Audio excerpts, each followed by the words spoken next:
Welcome back to the Postgame Show presented by the Maroon Club. Every gift matters every year. Join the Maroon Club today. John Leone, I believe, is on the sideline and has head coach Frank Tavani.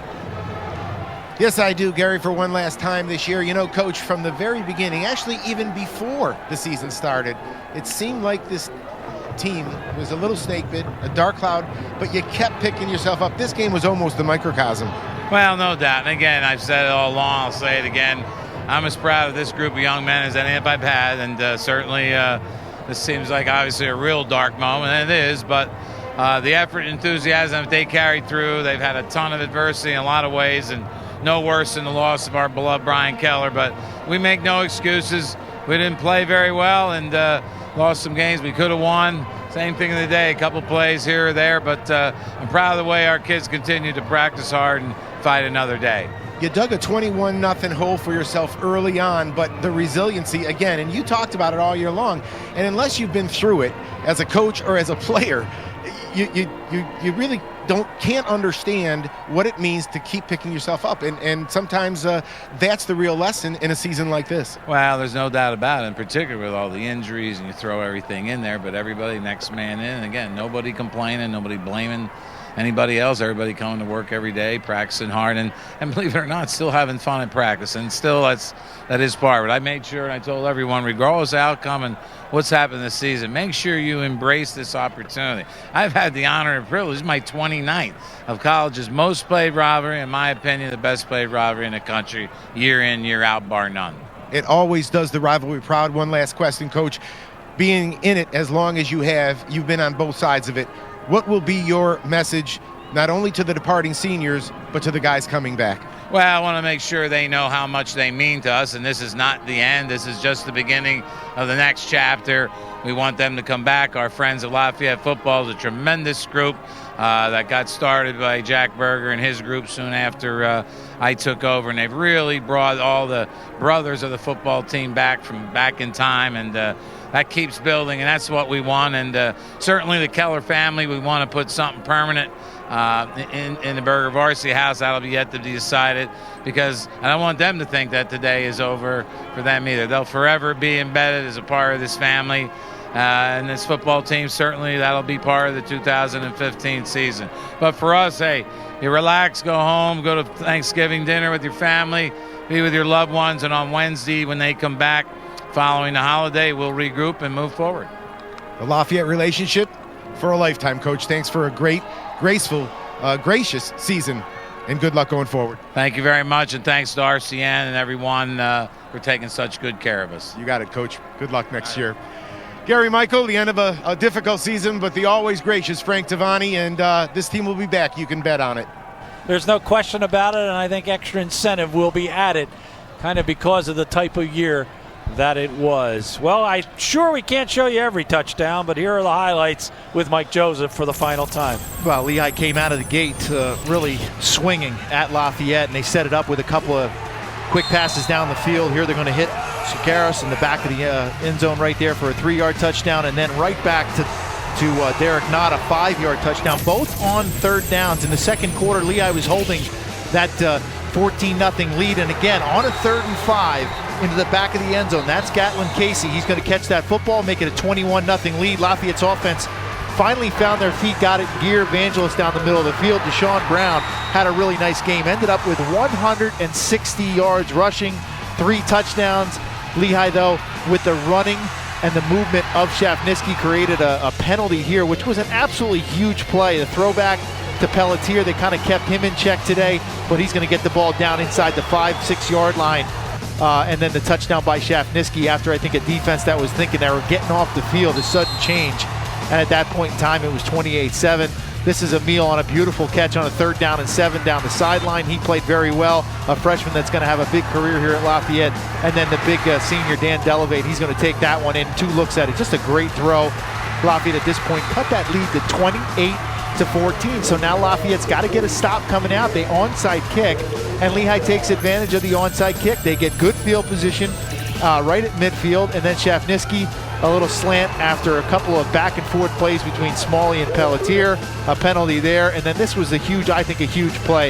You see Deshaun Brown, after probably his 6th or 7th carry of that drive, he turns it over inside the 5, and Brandon Leaks is going to go in the other direction, 84 yards with that fumble recovery. That was a 2-score switch for Lafayette.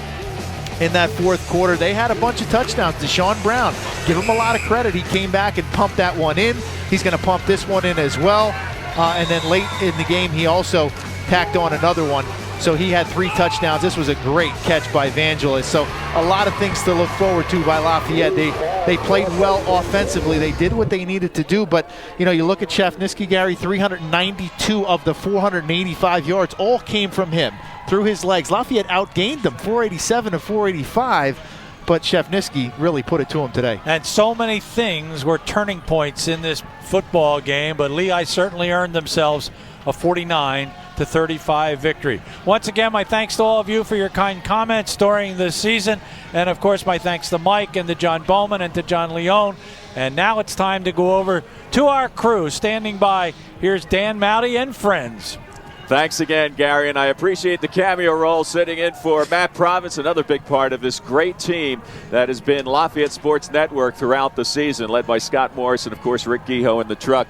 I am standing by with Phil Ing, the offensive specialist of this team, and Mo Bennett, the defensive specialist, both Lafayette All-Americans. Maurice Bennett, at the start of the contest, you said one of the keys to today's contest on defense would be pressuring Shafniski. We had 1 sack, but maybe that's just not enough against a guy like that. Obviously, Shafniski was very comfortable in the pocket today, made some great throws. We really had no answer today. It was a long game for the Leopards.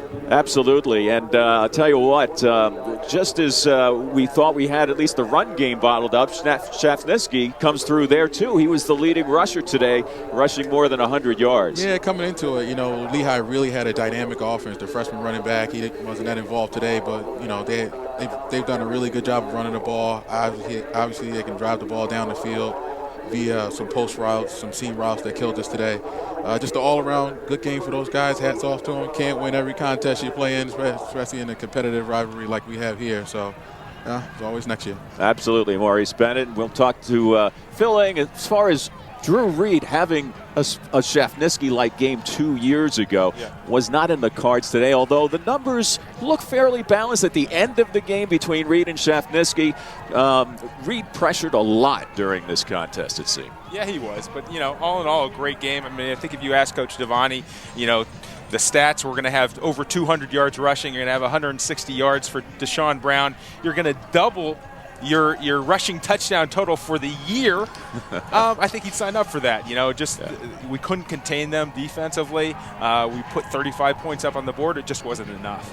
A lot of action, that's for sure. Plenty of touchdowns scored here today. Not a single field goal. And again, Lafayette with Brown scoring 3 of those Lafayette touchdowns. Reed did connect with Vangelis at the end, and a little bit earlier, the second touchdown scored Reed to Delevate for a 6-yard touchdown as well. Fellas, just a couple of points I want to touch on before we go, and that would be the season as a whole. Injuries, certainly a major part of the challenge. And then you look at Lafayette's schedule. 3 of the teams that we lost to this season are nationally ranked. We're talking about Harvard and the likes of Fordham and such. And these are tough teams to gear up against with all of those injuries. It's tough to have a practice when you have injuries. Hey, I mean, injuries obviously played a big role, but my hat's off to Coach Tavani. He really put together a tough schedule. And I was walking around Fahrenheit just a few weeks back, and I talked to Matt Smalley, and those guys were really excited about having the William and Marys, the Delawares, the Harvard, the Fordhams.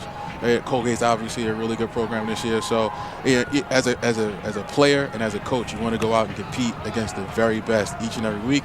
Hey, and that's what we did this year. Didn't necessarily work out, but hey, we got to regroup. Get some young guys involved. Come out, work out hard in the summer and the spring, and do better next year. Absolutely, Mo. And playing teams like Harvard and Fordham and William and Mary have got to help the younger kids, I think, work their way up through the ranks and do better next year. Well, that's it. I think a big negative, we said that we were inexperienced, had a lot of young players. That's actually now a big positive because you had so many guys having to play, gaining that game experience, which is invaluable. So you go into next year, these guys know what it's like, and hopefully you get better. All right, Phil Ing and Mo Bennett are Lafayette All-Americans helping us out here with the post-game show. I'm Dan Mowdy, and this marks the end of our college football season here on the Lafayette Sports Network. We want you to take a look at this fine rollout that our crew put together for you on today's contest. And with loud cheers for Lafayette Sports Network's leaders, Scott Morse from Lafayette's Athletic Communications Department and Rick Guijo from RCN TV. And special thanks to all the crew that spent their Saturday here at Goodman Stadium. And that about wraps it up. Happy holidays, everyone. And the final score again, Lehigh 49, Lafayette 35. So long, everybody.